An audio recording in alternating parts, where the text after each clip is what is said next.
Hello, everyone. Tommy here, World at War Comics, and I have an amazing guest for you. This is Brian Rousso. He is a Hollywood screenwriter. He is a comic book creator and writer, and his comic book that we're talking about today is Grid Wars.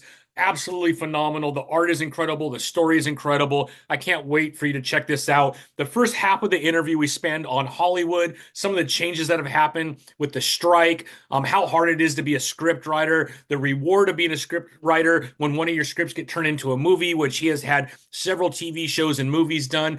I had just an absolute blast. And then we transitioned into his comic, Grid Wars.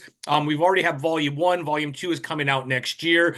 He even gave us a link to save 20% off when you purchase Grid Wars off their website. So I'm going to put all that stuff in the description. You got to check it out. Absolutely phenomenal person. Had a blast talking to Brian, and I think you're going to really enjoy this. Lastly, just remember we are about 4 days into our Kickstarter. We're already at 25% to the goal, but we can still use your help. Head over to Kickstarter. I'll put the link below too. Just look up Kingsville and you will find it. We would love your support on issue 3. Things are really getting hot. All right, without further ado, here is Brian and I. I hope you enjoy. Thank you, everybody.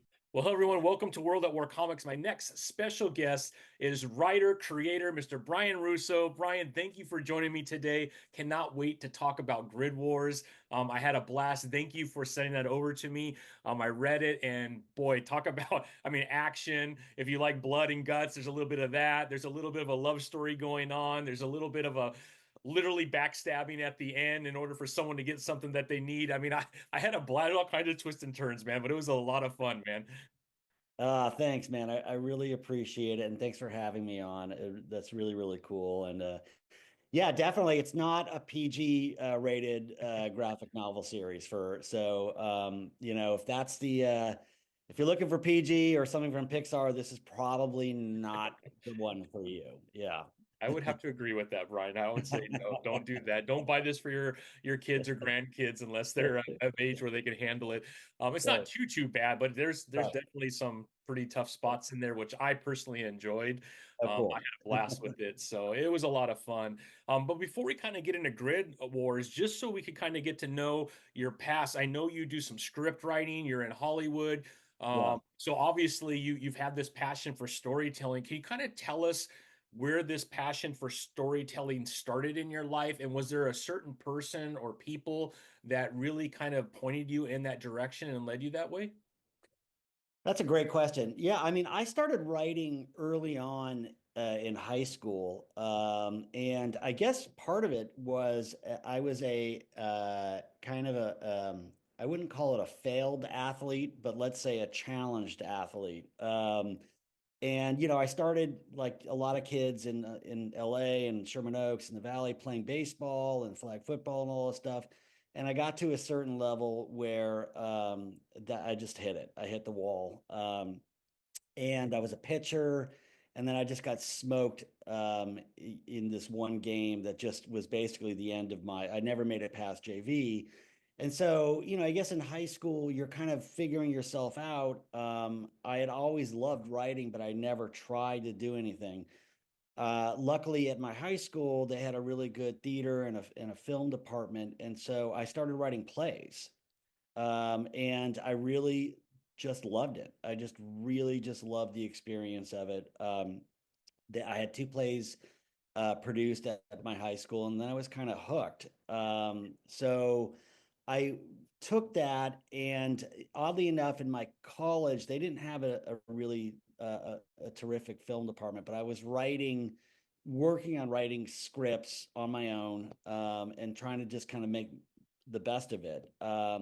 When I graduated, I came back to LA, and I was a script reader for many, many years. And I just read probably over 1,000 scripts, everything that, thrillers and features and all that stuff. I was always a horror geek. Um, I just loved horror and sci-fi. Those were my natural genres that I was constantly pushing towards.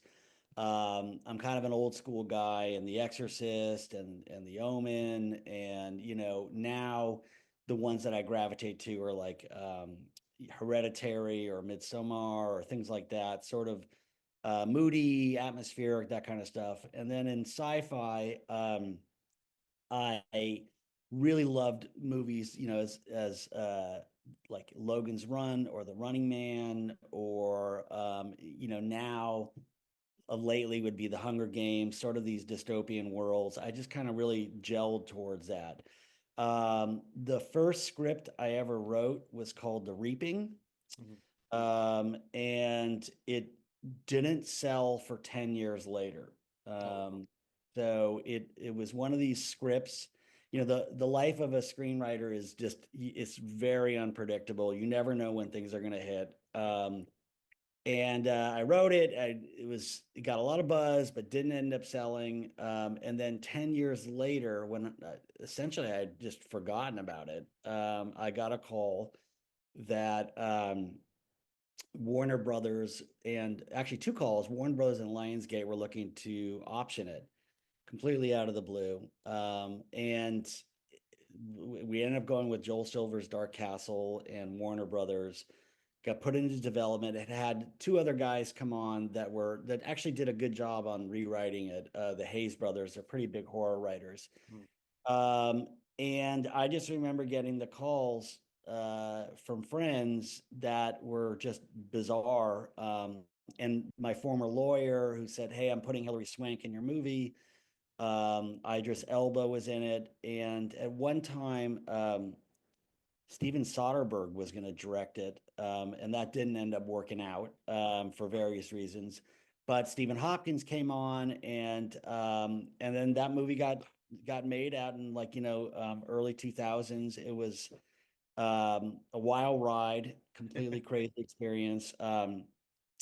But it was sort of a culmination of just how crazy the business is. And you write something, and then out of the blue it just comes back later on.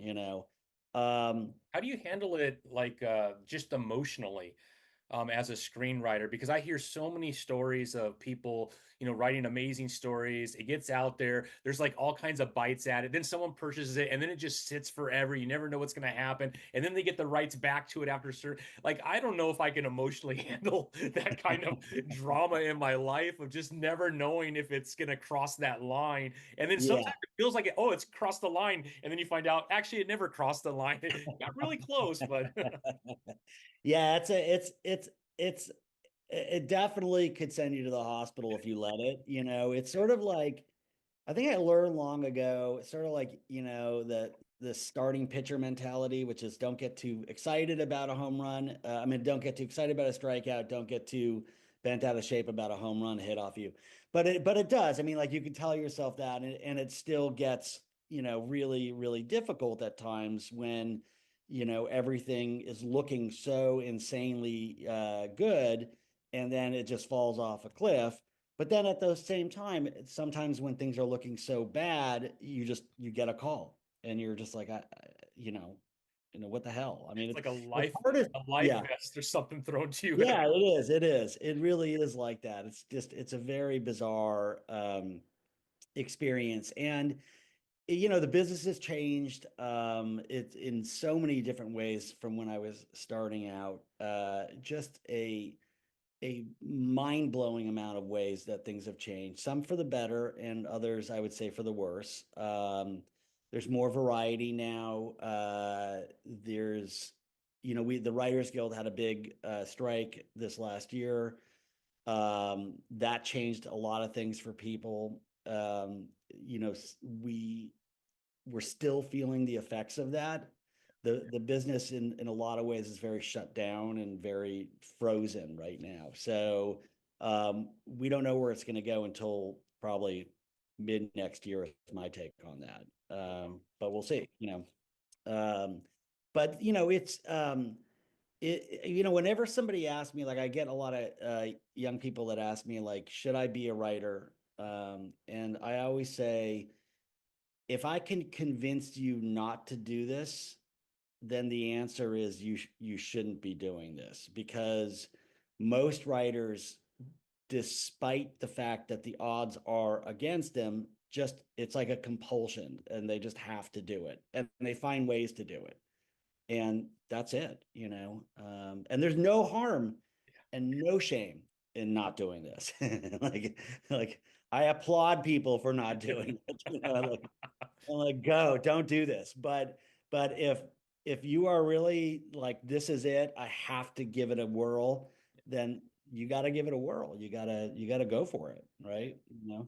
Yeah, You that's the would way. think with and maybe I think there's a little bit of a retraction, but with all the streaming, you would think there'd be so many more opportunities for screenwriters to get their stories out there. And I'm sure that's happened. Now we're at least from a consumer standpoint, it feels like everyone went crazy on streaming, just like everything, right? You have this peak where everyone wants to get in there first, and then you Yeah, realize, wow, there's way too many of us, and there's not an audience for all the streaming that's out there. So then you have a yeah, little bit of a retraction. And then there comes to this like middle ground where, okay, this is like the right amount of streaming that should be happening right now.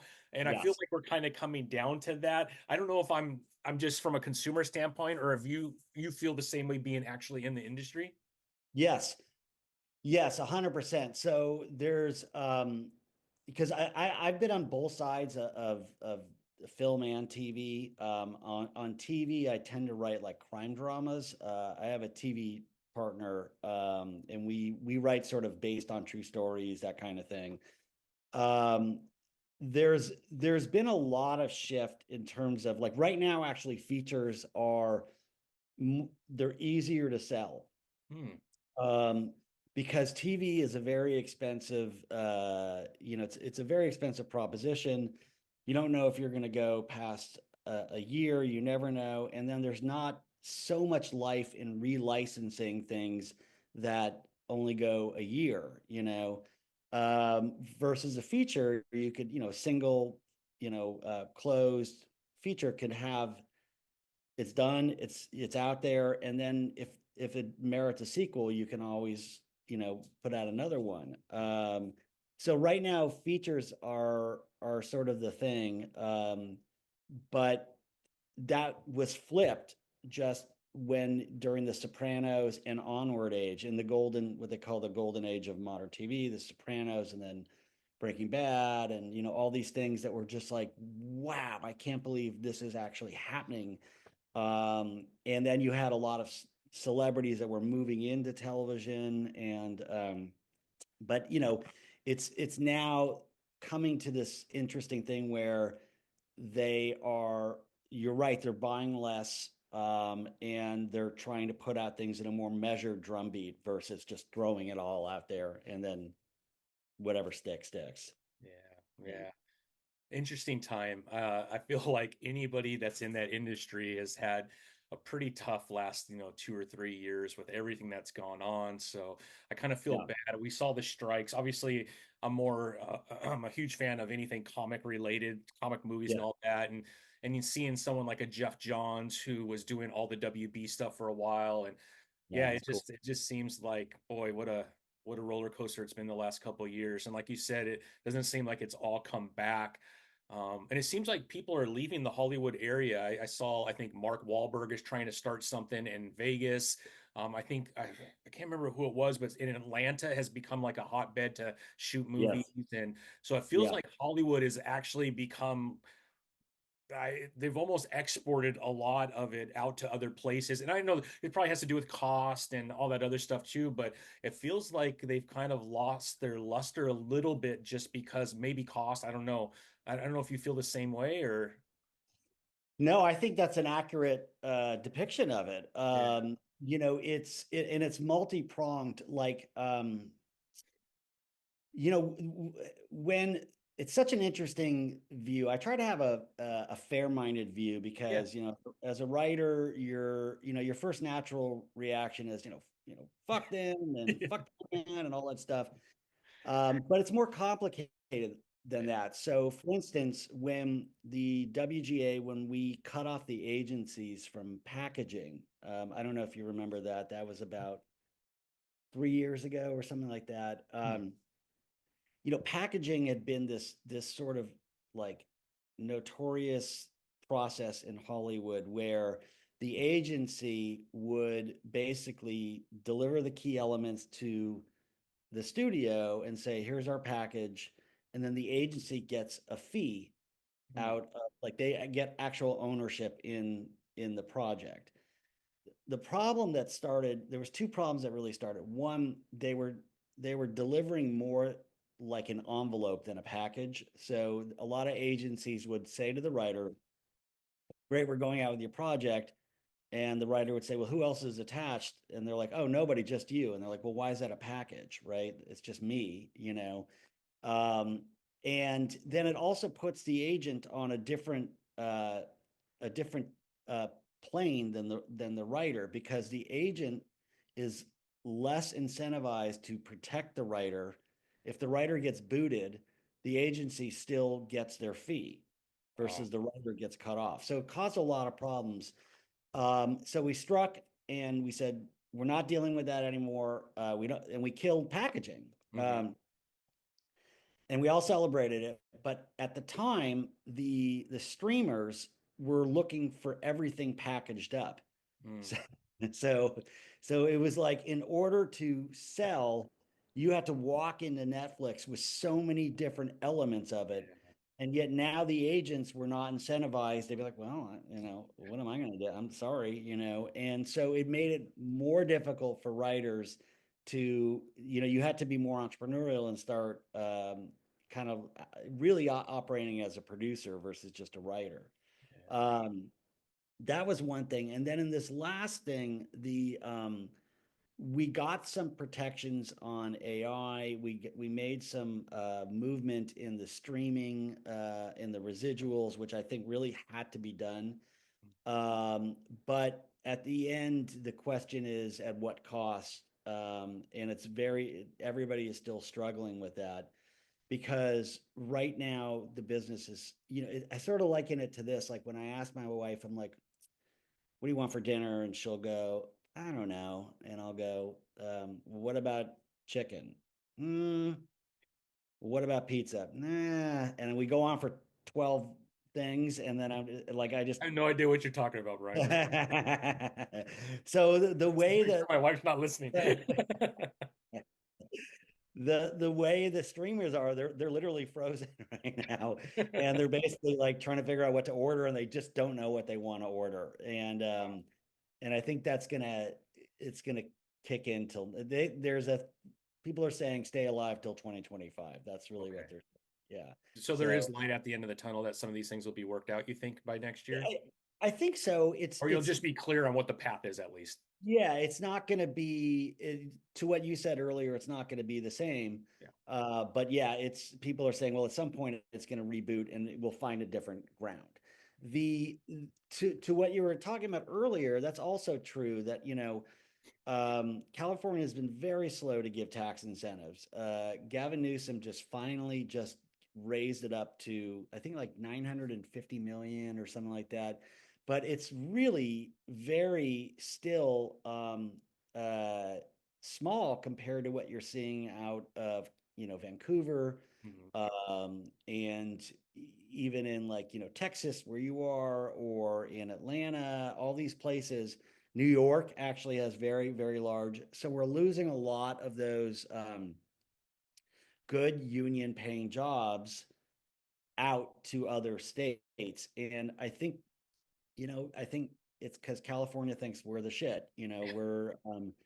What do we have to give up anything for? It's California. Yeah. And it's just, I don't think it's the best way to go about doing this. Like, Yeah. nobody wants to have to travel Yeah. miles when they could just get up and then go to work that day. They all have kids and all that stuff. So, Yeah. but it is. So that's that. And then on what you're talking about with Mark Wahlberg, yeah, I think there's a lot of writers and producers and people that are doing all these other things, that they're looking into areas. For a while, it was NFTs. But now they're looking at sort of live events, retail chains, that kind of thing. Mhm. Um, the addition of the Sphere in Vegas was very inspiring, I think, for a lot of people. So you're starting to see a lot of these kind of involvement in kind of technology, where technology and media and entertainment meet, Yeah. and that's exciting to me. It's Yeah. very, Yeah. yeah, Yeah. yes. Yeah. Um, Well, But I mean, I guess the good thing out of all of this, Brian, is we got Grid Wars. yeah, we do. That's right. That's Because then you right. have to diversify, right? You have to ensure that you have other ways of getting your stories out to people. And if things Yeah. are kind of being held up on this area and you got to wait just a little bit, there's always this area where you could tell the stories. And I'm wondering if that just doesn't become a script for something later on too. So I'm wondering if it could work in two different ways for you eventually, maybe. Yeah, it can. It can. I did this. I've had this idea since 2005, but I just n never got to it.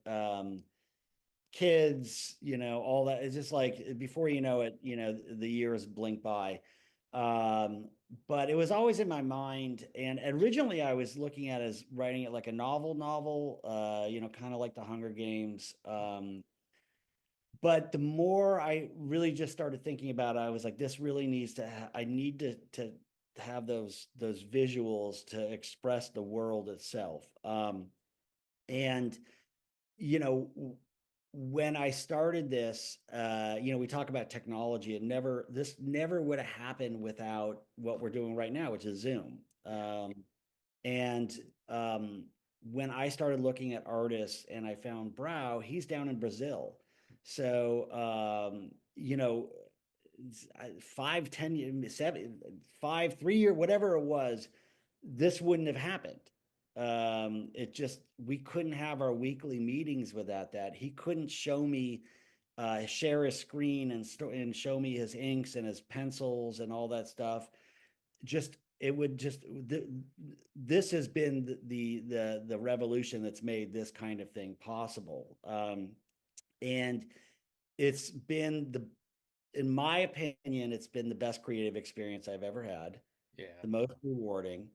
And yeah, definitely there is a movie or a television show that can be done. Um, I want to build it out a little bit more before I start exploring that. I want to get more into the characters and show more evolution of the story. And then there's some other things that we're really looking at. Putting out a vinyl album, that sort of thing. There's even a cookbook in there, recipes from behind the wall, that sort of thing.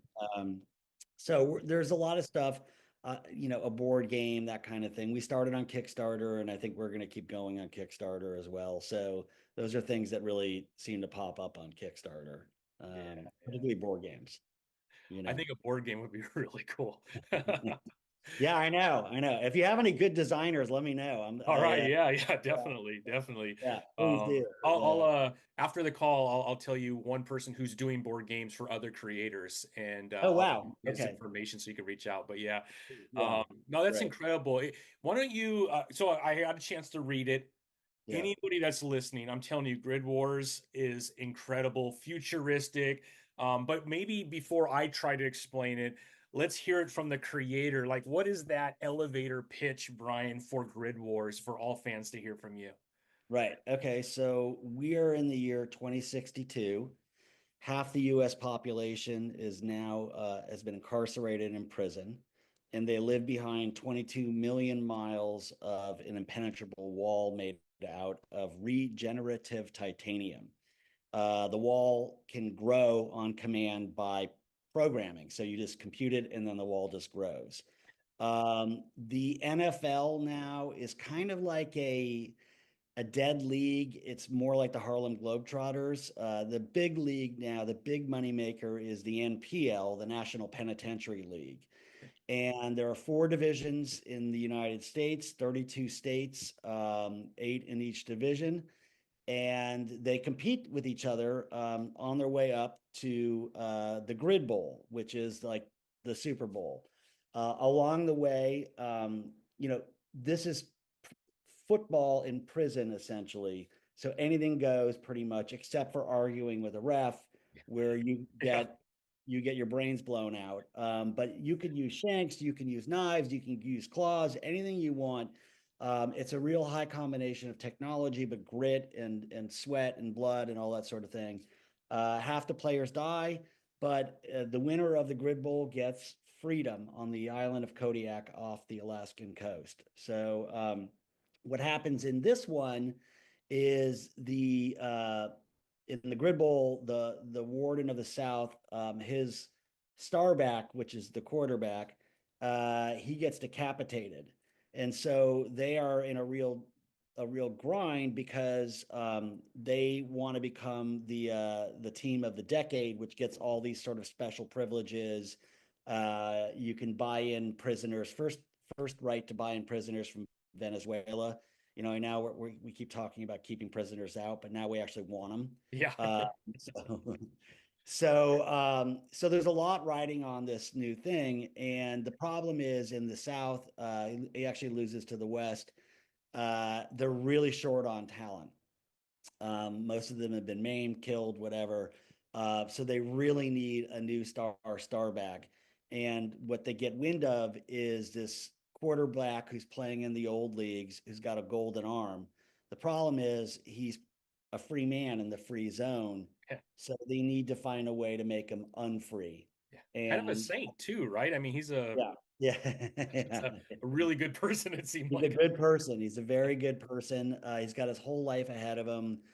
He's about to go to college. He's got a girlfriend he's madly in love with. And you know, this is the last thing he ever expected to happen. But he gets wrongly, you know, set up for a crime he did not commit and wrongly accused. And now he is going to have to make a choice, which is either rot in prison for the rest of his life or try to take a chance and play for his freedom in the grid wars.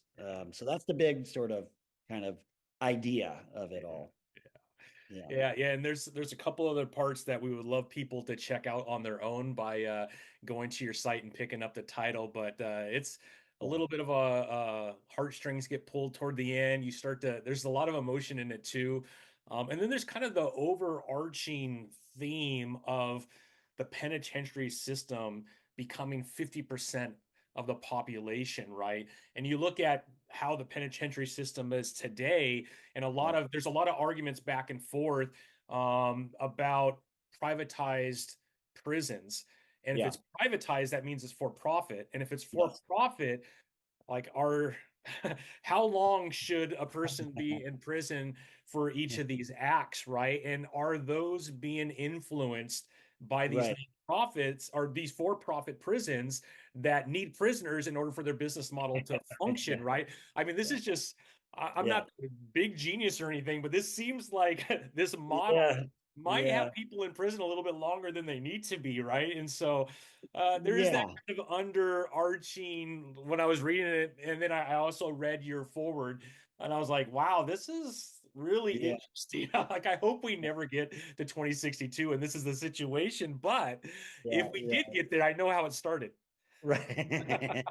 Yeah, I mean, you know, in my opinion, you know, what I love about sci-fi is it just takes something that is today and just kind of tweaks it a little bit. And so, you know, it's supposed to be grounded you know, I could see this kind of happening. And I think part of it is that we all struggle with the mess of democracy, which is the greatest system, but also you have to tolerate a lot of stuff, and we're all fighting about um, the levels of free speech and the levels of you know weapons and all that kind of stuff. We're all trying to figure it out, and in some societies they don't like that. You know, they don't like that. And so they make a decision where it may be technically a democracy, but there are very harsh penalties, you know, to an infraction, draconian penalties to an infraction,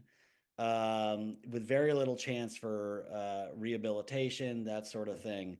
And you know, at the end of the day, the main color in the grid wars is green, and this is a huge profit center is incarceration. I mean, the four wardens are basically the richest people in the United States now.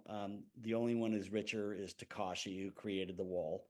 Um, and it's everywhere. It's prison marketing is being taught at Harvard in this system. You learn at MIT how to make the weapons that give you an advantage in the grid wars, things like that. So it's the most prestigious job is to work in the penitentiary system. That's the world that we live in 2062. What a great concept, Brian. I mean, what a fun title, amazing read. Thank you. I just had an absolute blast going through that. And when can we expect more stories?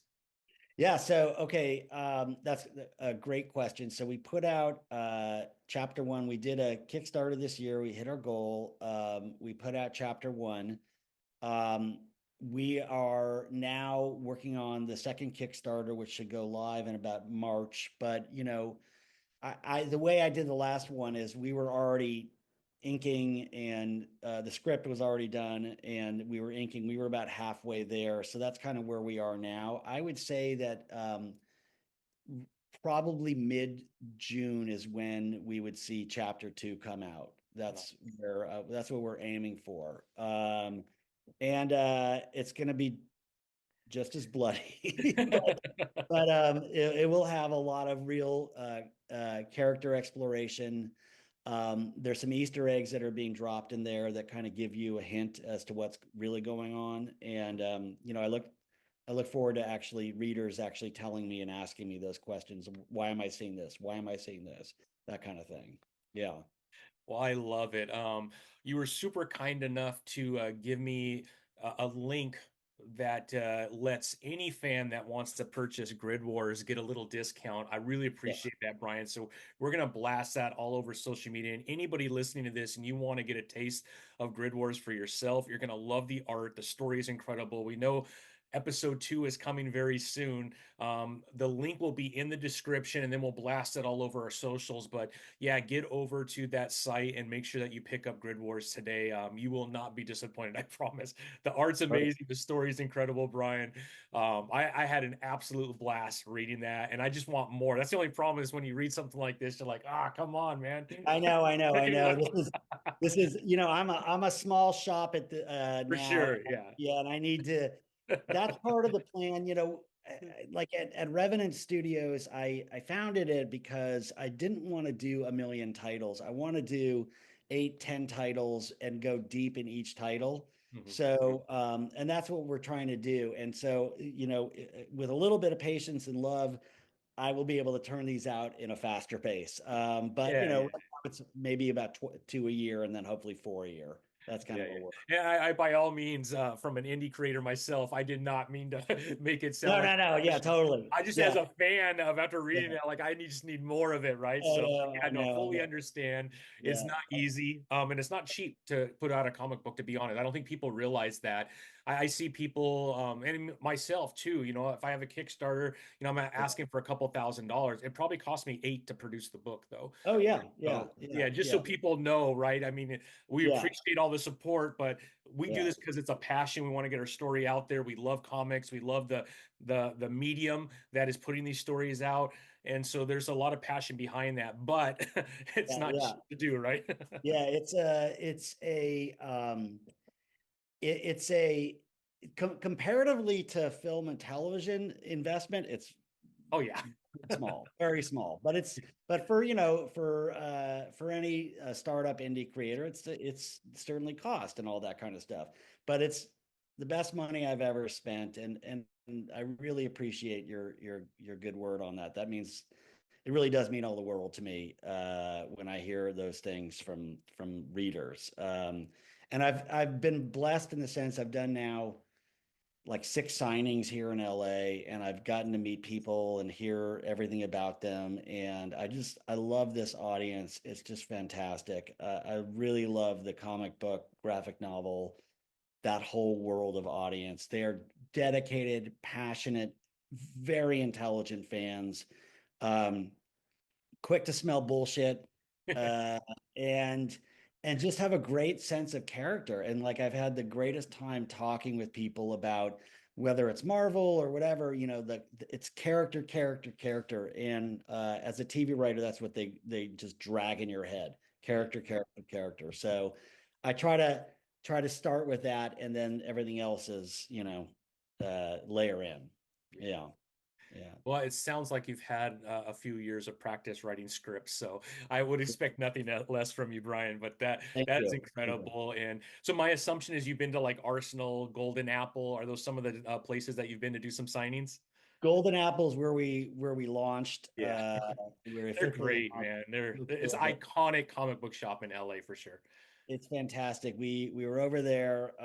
They're selling it. It's on my site. You can see that it's at 9 retail locations now in LA County.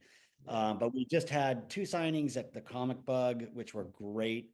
And Revenge of, they're selling it over there, which I don't know if you've been there, but they're a fantastic store out I in haven't been to Eagle. that. I've been to the Bug, and I've been to, obviously, Golden Apple. Yeah. Arsenal is another one. They have a few stores throughout kind of Orange County, LA, and they Oh, do okay, a lot cool. of signings with a lot of creators from the two big publishers. So that's Oh, another good. you should check out because they have, I think, 3 or 4 stores. But yeah, I mean that whole LA area has some just awesome comic book shops for sure. Yeah, it does. Golden Apple's unreal. It's just so good. And it's right next to one of my favorite butchers, Oh, uh, really? LA. So you can get great hamburger meat and then, or vice versa. You Yeah. get a comic book and then you go get great hamburger My meat. Yeah. suggestion is buy your hamburger meat before you get your grid wars. Just Right, trust me on exactly. that one. Yeah. Yeah, you probably go, what am I doing eating this? Don't do it Yeah. the opposite way. You might not be able to eat hamburger that night. So true. So true. Yeah. Yeah. Yeah. It's amazing. It really is. Can we talk a little bit about Revenant Studios? So obviously Yeah. this is your publishing arm that you've created for Grid Wars. You kind of talked earlier about a few more titles that you would love to put out stories through and really Yeah. kind of own those stories. Is the idea to become like a full-fledged publisher where other people could send in their stories eventually, like one day, or just Yeah. you want this to be the arm for the Brian Russo stories that will be hitting the market? No, I like there's maybe 2 more that I want to do that are Mhm. different titles. One's a horror one.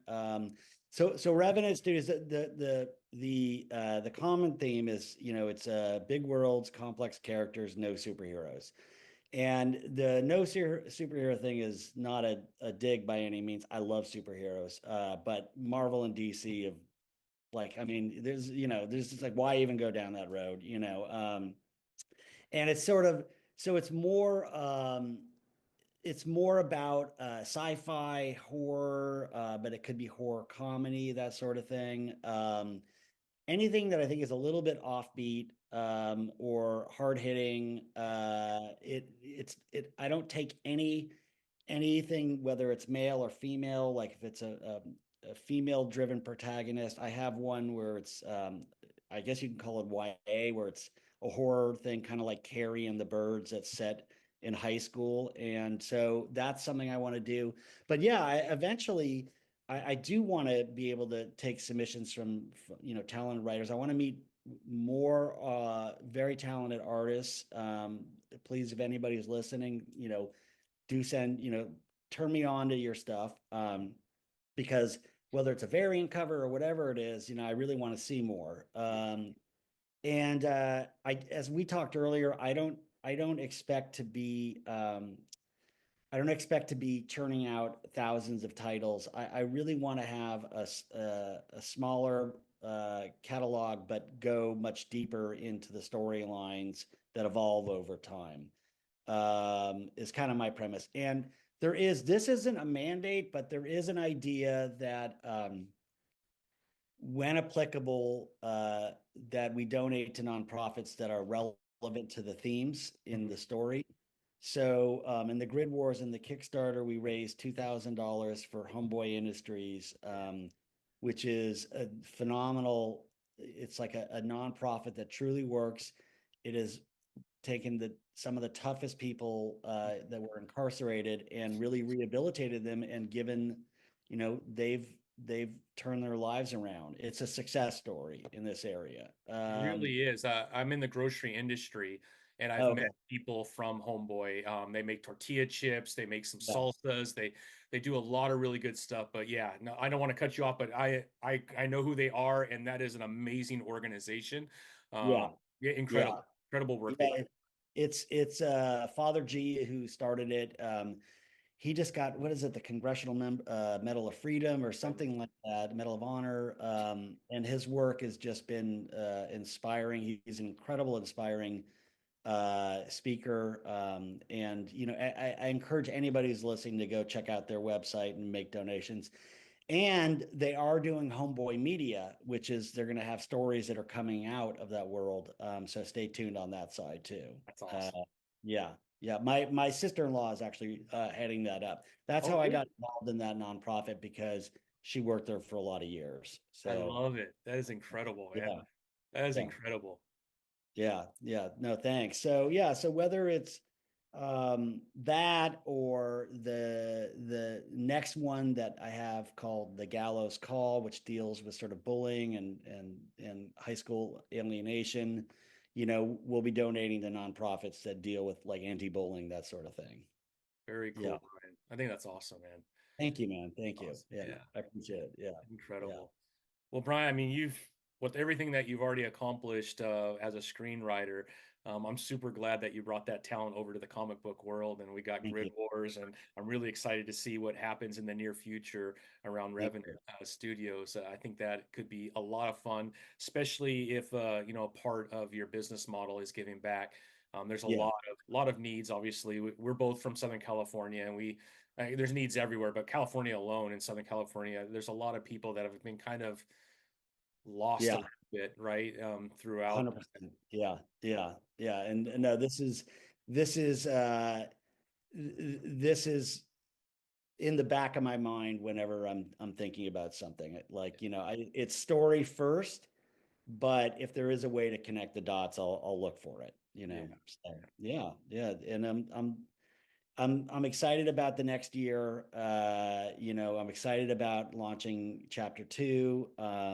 It's going to be primarily set in Louisiana because that's where our character is dropped off. yeah. So there's going to be a whole swampland thing that's going on, and you might find yourself down the line, where, as we mentioned, putting out an album that we put out an album that has that kind of Mhm. "Oh brother, where art thou" type music, that sort of thing. So we want to do all kinds of different things, and that's it. That's kind of what we want to have happen. That would be a lot of fun, I think. Yeah. Yeah. Thanks, man. Thank you. I Of appreciate it. course, Brian. Well, Brian, Yeah. I mean, I'm so happy I got to meet you, and I cannot wait for the second episode. You're always Awesome. welcome to come back if you ever want to, share whatever you're working on. But I had the Perfect. absolute pleasure getting to meet you, getting to read your title, and I'm ready for more, my friend. All right. Thank you so much. It means the world to me, and it's been a real pleasure. And congrats on the move to Texas and everything that's going on in your world over there, World at War Comics. That's Yeah, fantastic. I appreciate it, Brian. I hope you Cool. have a great rest of your week, my friend. You too. Thank you so much, buddy. You bet. Bye bye.